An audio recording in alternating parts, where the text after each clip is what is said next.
بالعلم بل بالأدب تنال أعلى الرتب فعش حياة العلماء وقرأ صنوف الكتب ودم على تواضع. بسم الله والحمد لله والصلاة والسلام على رسول الله وآله وصحبه ومن والاه. السلام عليكم ورحمة الله تعالى وبركاته.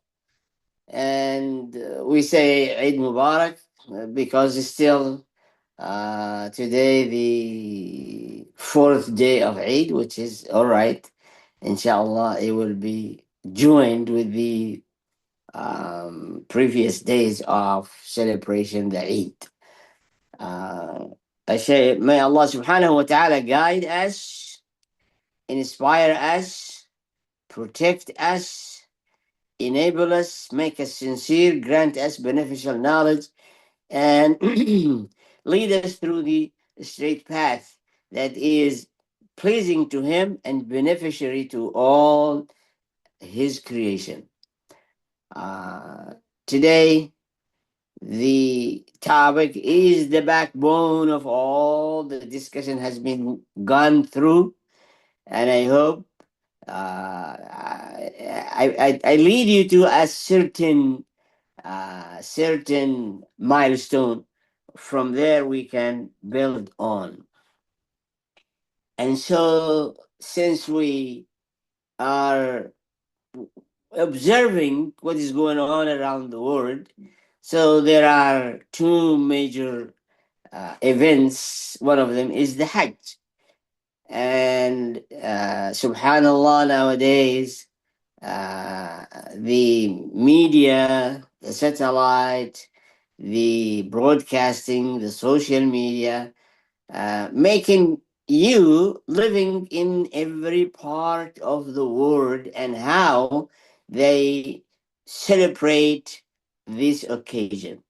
And that is giving us a overall view of the conditions of the Muslims and how they are uh, far away from one another, but the media made us so close. And we see the commonality in practice and in understanding and in joining one another as if we are really one, as if we are really one. And if you go through uh, those videos and whatever being communicated through the technology of today, you feel you are living with every community around the world. How they did it in St. Petersburg in Russia, or how they did it in Kazakhstan, or Azerbaijan, or Jerusalem, or Cairo, or Mali, or anywhere in the world. And it is amazing, and it is impressive, and it is powerful that the Ummah is still alive and still strong and is still connected and is still ready to move. With all the problems, with all the history, with all the intense pressure and fight and forcing fragmentation, it did not work. Fragmentation, it did not work. And the reason is the deen of Allah is, as He said, mateen, strong. With all these matters and problems, is still holding the ummah together. They don't see each other, they don't meet each other, they don't know what is happening anywhere in the world before the technology and the media. But today you can see the Ummah from A to Z, from every corner of the globe to the other corner of the globe, that it is still alive, it's still connected, it's still practicing good practice, it's still inspired, it still have the hope, it's still moving forward and bringing really hope for better future, inshallah ta'ala. So, with that said, we need to start thinking about, as human being has advanced in discovering the matters. So we said everything is basically the periodic table, the elements, and those elements basically they are consist of atoms, and the atoms nucleus and proton and electron and positron and all these elements, and we keep digging farther and farther to go to the bottom, hopefully to the bottom of exactly what is this matter. What is the single smallest unit from it all this matters and all this universe is built. And human beings have made assumptions, then they discover they were not right. Then they discover, keep searching, learning, and they discover further knowledge, further information, further identification of the composite of these matters. And they coin that with energy, and as probably you know that they think energy and matter is same. So that is one direction. But the most important direction is, how about doing the same thing, going through this human being? Let's go and dig and dissect and learn and study and search and experiment. What is the original units that this human being built from? And that is something important, something critical, something needed for humanity to move forward toward flourishment. And so the question is, we were born, let's say start from there. And when we were born, we were very simple creatures. We have no knowledge. We have no choice. We have no ability to survive. We don't know anything. It is what is around us basically started the process of adding on. So we give the name, we give the food, we give the clothes, and start adding on that symbol creation, the infant, the new baby born, the life, the people, the society, the community, the education, all of it start adding on. And maybe race, maybe color, maybe beauty, maybe status, maybe all of these start adding on. It's not by choice of that little infant, it is just already there, and some of it with good intention, some of it we really don't know even why, but basically kept adding on until they have become something. So these add-ons have made you what you are now. Whether you are engineer or scholar or thinker or writer or whatever you have become. But all of it basically come through the process of add-on. It was not brought with you from the other universe or from your past or from your composition. It is life, and its element uh, has adds on to you until you become what you are now. And that add ons, most of the time, or most people, confuse it as a who are you? Where did you come from? What is your composition? We think this is what is it. Uh, and then we start looking for meaning and answering question why? Why I have to go through this process? So what I'm saying, human being has gone and will go through the three stages.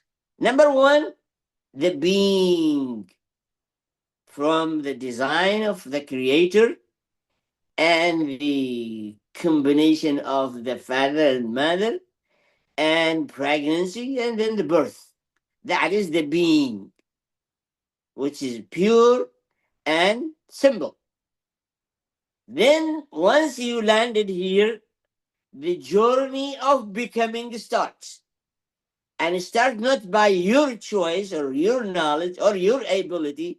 It starts because it is the system, the life around you, the history, the accumulated experiences and understanding concept started adding on this child, and it started from the name, birth certificate, clothes, and then school, and then education, and then race, and then ethnicity, and then job, and then career, and then family. All of it add on, and you become now. So that is the second stage. You are being now with this add on. You become something. Now, once you become something, sometimes there is no alignment between the being and the becoming. Sometimes there might be conflict and contradiction. Sometimes there are part of your being neglected, omitted, believed not significant, has no role to, like we say, like the soul. And but life, it is already that way. We have we cannot restart it. How the process of add on to do it. Now, at this moment, once you become something in life, you find yourself asking the question, why?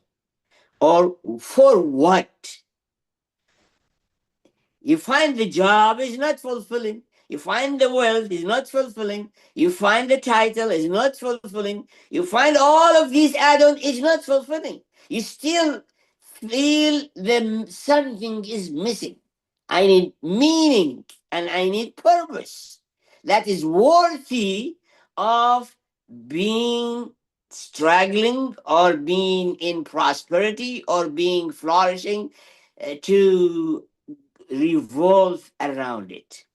And that is, there are many books written about how you discover your purpose or the meaning of your life. And we know this is the greatest crisis for humanity. Books and learning and education and counselors and supervisors and mentors and all, unable to tell the human being the purpose and the meaning of their life. I'm talking about human being, Muslims and non-Muslims, in any faith, in any category, in any region, in any place, unable to find the purpose, the meaning that is fulfilling, that is accepted by all human beings, that is well fit the being and the becoming. And that's why we see all these social illnesses that is basically growing and amplifying the crisis of socialization, integration, interaction, cooperation, collaboration, understanding, exchanging, knowing. All of this is not solved. All those problems are not solved. And the um, key point that the purpose or the meaning, it is not to be discovered, it is not to be given, it is not to be picked up, it is not to be learned, it is to be chosen. It is, and it has to come from you based on your being and your becoming. That is an alignment with those three. If it is not aligned, if it is misaligned, if it was given, if it was forced, if it was picked up, if it is created, or if it is discovered, is not going to be the right piece to make the puzzles complete. So, with that complicated introduction, look to the Hajj. What does it do? I'm not going to talk about Hajj as Islamic pillars of Islam and ritual and spiritual and learning, and no. In this line, being, becoming, meaning, and purpose. You what Hajj does, Hajj doesn't teach anything. No more information, no more knowledge. Hajj basically taking us through a process of removal and subtraction. What has remove and subtract? All of these add on and put you back to the origin, to the status you came here with simplicity. So you see people there, everything disappeared. That is defining. That is called identity. That was add on, had erase it, subtract it, neutralize it, and remove it. Because it is illusion, really. And so we stand up in the mountain of Arafah, whether you are a professor or educated or illiterate or labor or a king or prince or whatever. There is no distinction. It is radical equality status, bringing you back the way you came and removing all these illusions that is add on to you when you become. And that is significant for human being to realize. This is where I come from. This is what has been added on with my choice or with my consent. And now, if it is all removed, what is left? All of it. This add-on has been removed in practice. You go to Hajj, that is what you practice. You get rid of it all. What is remain? That is the question. Remain the original being, just body and soul with a piece of clothes. And that's why you sleep on Muzdalifah. Just, this is who I am, really. Not the clothes, not the status, not the money, not the career, none of this. This is who I am. So it is a process to waking up human being to realize who are they. The problem of today with this, what I say, add on, system of education is the biggest contributor to this add on and illusion that I am a doctor, I am an engineer, I am a scholar, I am a mentor, I am whatever it is illusion. That's what you are. That is a description of what you're doing, really. No more than it is a description of what you're doing, and it was add on to you, maybe by your choice, maybe not. It doesn't matter. And so the person supposedly, when they finish Hajj, when they go back to the normal being, reorient themselves from inside out. Because, as I said, the education teaches you everything about the whole universe, about life. Whether chemistry, physics, space science, all of these, biology, animals, engineering, they teach you about everything else, and they do not give you a chance to learn, nor they teach you what we call self-knowledge. Who are you?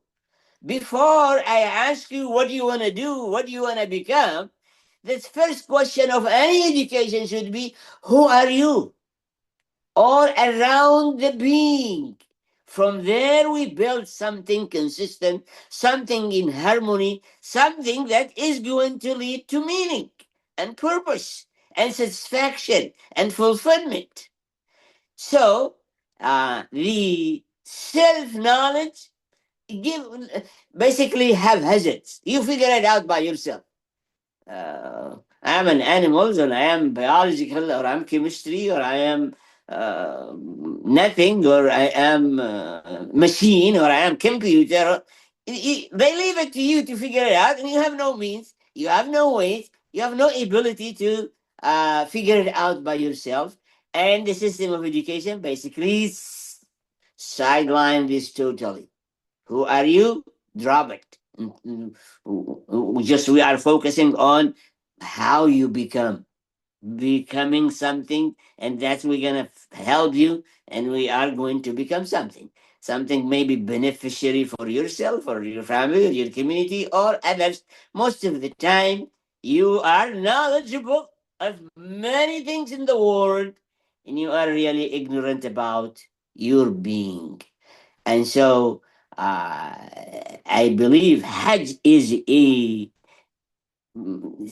process, very powerful process that every human being should go through it to recognize, to realize, to learn self. You have to learn self. You have to know who are you exactly, and that is going to help you bring meaning to your life and purpose, and also develop you as a human being in a way where you are fit, well fit in this life with others, with neighbors, with other ethnicities, with other religion, with other groups, with nature, with animals. It's not conflict, not complications, not fighting, not opposing, not harming, not taking. It is something is going to bring a different taste, different beauty to the life of human being. والله أعلم. جزاكم الله خير. السلام عليكم ورحمة الله وبركاته.